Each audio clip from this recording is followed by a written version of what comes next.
Cristiano Ronaldo UEFA Nations লিগের group স্টেজে যে অ্যামেজিং পারফরমেন্সগুলো করছে তাতে আমাদের সবাইকে তিনি অবাক করে দিয়েছেন। কিন্তু অবাক হওয়ার কোনো কথা নেই, কারণ ক্রিস্টিয়ানো রোনালদোর কাছ থেকে এরকম পারফরমেন্স কিন্তু আমরা এর আগেও দেখেছি।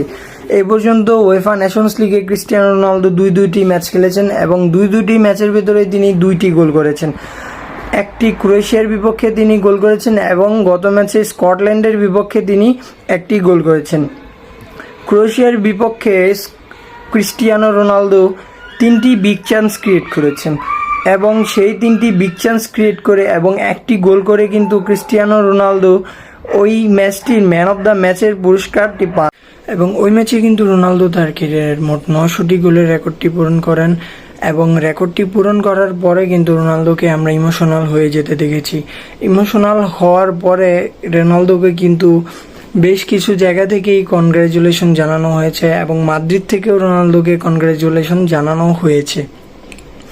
এবং ব্রুনো ফার্নান্ডেস রোনালদোকে নিয়ে বলেছেন যে রোনালদো এখন 1000 গোলের রাস্তায় আছেন এবং রোনালদো একটি মজার কথা বলেছেন যে I am not breaking records just হন্ট me.